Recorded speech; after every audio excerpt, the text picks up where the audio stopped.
Bernardo e a minha dupla no trabalho é a Laura Couto. A gente é da turma 231 e hoje viemos falar um pouco sobre a pobreza mundial. Sobre isso, a gente quer destacar 17 Objetivos de Desenvolvimento Sustentável. No ano de 2015, membros da ONU criaram os 17 Objetivos de Desenvolvimento Sustentável, com a intenção de melhorar a qualidade de vida das futuras gerações. Eles estimaram o ano de 2030 como a data para cumprir as metas. O objetivo 1 é a erradicação da pobreza, que é acabar com a pobreza em todas as suas formas, em todos os lugares. Essa meta consiste em reduzir a metade a proporção de pessoas que vivem em extrema pobreza, a proporcionar as mínimas condições de sobrevivência. Em 2016, uma pesquisa realizada pelo Banco Mundial sobre as condições de vida da população mundial indicou que diminuiu 20% o número de pessoas em extrema pobreza desde 1990. Já em 2020, esse número crescerá mais 8% por conta da Covid-19. 1 em cada 10 pessoas sobrevive com menos de R$10. O local com maior número de pessoas em situação de extrema pobreza é a África subsaariana, com 40% da sua população em vulnerabilidade social. 1,3 bilhão de pessoas vivem na pobreza multidimensional, que indica pobreza em saúde, educação e padrões mínimos de vida além da renda. Então, existem muitas causas para essa pobreza mundial. Isso é, muitos porquês dessa pobreza existir. E hoje eu vou falar algumas dessas causas. Uma delas é um fator econômico, que é a informação. Quanto menor renda as pessoas têm e menor acesso à tecnologia, menos informação elas têm. Sendo assim, as mulheres, as famílias, não sabem sobre os métodos contraceptivos. E nessas famílias, a taxa de fecundidade é maior por conta disso. Sendo assim, mais filhos eles têm e como tem que distribuir a renda por mais pessoas, consequentemente, menos dinheiro. Outro fator é um fator sociocultural, que é a desigualdade social, que hoje é considerada a maior causa da pobreza mundial, porque ela abrange vários problemas.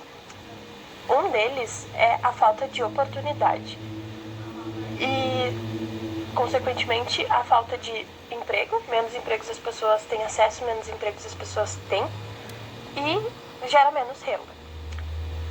E nessa desigualdade social também entra os grupos estigmatizados. São homossexuais, usuários de droga, trabalhadores informais, mulheres, etnias em geral, que caracteriza uma desigualdade social, porque essas pessoas são excluídas da sociedade. Mais um fator é o fator político, que é a corrupção. Quando um governo é corrupto, existe um mau funcionamento do sistema democrático.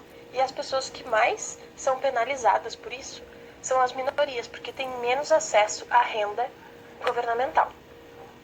Mais um fator são os fatores naturais, que são desastres naturais, climas extremos, pessoas que moram em altas altitudes ou em polos, nos climas mais extremos. E também doenças epidêmicas e pandêmicas, que é o que nós vivemos hoje, que deixa as pessoas em grande vulnerabilidade social e é uma coisa que não pode ser controlada pelas pessoas. Mais um fator são os fatores de saúde. Os vícios em drogas, jogos, álcool, os doentes mentais que não têm estrutura para sair ou se manter fora da pobreza. E, por último, são os fatores históricos, que é o colonialismo e o autoritarismo, onde as pessoas não têm autonomia do seu poder, do seu dinheiro, e isso causa uma escravidão econômica. Agora nós partiremos para as consequências dessa pobreza, porque até então nós descobrimos o porquê dela existir, e agora a gente vai falar sobre o impacto que ela causa na sociedade. Um dos maiores impactos é a desnutrição e a fome, que afeta muitas pessoas, milhões de pessoas no mundo. E essa desnutrição e essa fome causa uma menor capacidade física e um menor desenvolvimento mental.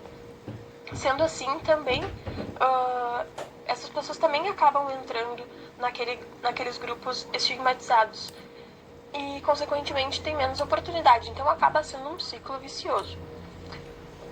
Outra consequência são doenças epidêmicas. Como as pessoas não têm nenhum controle de saúde, saneamento básico, água potável, elas não conseguem controlar as doenças e nem têm conhecimento sobre elas. Mais um fator, mais uma consequência dessa pobreza é a violência, a guerra, o crime e o genocídio. Isso porque as pessoas com fome e sem enxergar meios de sair daquela pobreza, elas apelam para a violência, para o crime, métodos de conseguir dinheiro rápido e fácil, mas que muitas vezes custam a vida das pessoas. Mas naquele momento é a única. Outra consequência é a carência de água potável e saneamento básico. Isso porque as pessoas não conseguem ter acesso, principalmente pelos lugares que elas moram. E também entra no ciclo, porque essas pessoas não têm saneamento básico, água potável, e acaba desenvolvendo doenças epidêmicas que nós já citamos. Mais uma muito importante consequência é a imigração, porque muitas pessoas não conseguem sair da pobreza ou se manter no seu país de origem. E por isso elas optam pela imigração com a expectativa de conseguir uma vida melhor em um outro país, mas que também não é confirmada, né? Ninguém pode ter certeza do que vai acontecer nos outros países e, na verdade, muitas vezes eles são discriminados em outros países. E aí vem a questão da discriminação, que pessoas em extrema pobreza são sempre discriminadas e acaba entrando na questão da desigualdade social, onde elas não conseguem oportunidades, não conseguem empregos e nunca conseguem sair do ciclo da pobreza. Então, nós vamos apresentar possíveis soluções para essa pobreza mundial. Como já foi apontado pela ONU e pelos seus membros, as soluções mais razoáveis são programas e políticas públicas, onde usam o dinheiro do governo para criar programas para beneficiar essas pessoas e tentar tirar elas do ciclo da pobreza. Como nós falamos lá em cima, dentre os 17 Objetivos de Desenvolvimento Sustentável da ONU, uma delas, a primeira, na verdade, é a erradicação da pobreza, que é sobre o que nós falamos hoje. E a sua meta é cumprir todos os objetivos até 2030. Mas a própria ONU se contradiz quando aponta no relatório de julho de 2019 que 6% da população global ainda estará vivendo na pobreza naquele ano. Já o Banco Mundial tem uma expectativa um pouquinho mais modesta, que é reduzir a pobreza para 3% até 2030. Isso é, não vai erradicar a pobreza, mas vai diminuir até 3%. E já foi comprovado que as atuais políticas públicas estão funcionando para as pessoas pobres, mas não estão funcionando para as pessoas mais pobres, porque essas políticas públicas, elas consistem em serviços sociais, como saúde e educação. E muitas vezes as pessoas mais pobres não têm acesso a essas políticas públicas. Isso quer dizer que tem menos pessoas pobres, mas as pessoas mais pobres não conseguem sair do ciclo. E hoje a desigualdade social é o maior desafio da erradicação da pobreza. E além da desigualdade de renda, é muito necessário enfatizar a desigualdade de oportunidades, porque essas pessoas não conseguem tirar proveito de novos empregos, novos investimentos, sendo pobres ou não.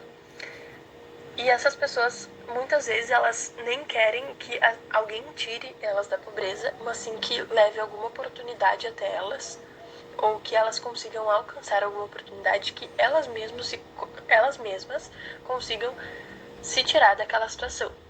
Assim, a gente conclui que a erradicação da pobreza e a pobreza mundial são temas que abrangem muitas causas e muitas consequências que atingem milhões bilhões de pessoas e ainda não é possível apresentar uma solução tão concreta para um problema muito grande e muito prejudicial à população mundial.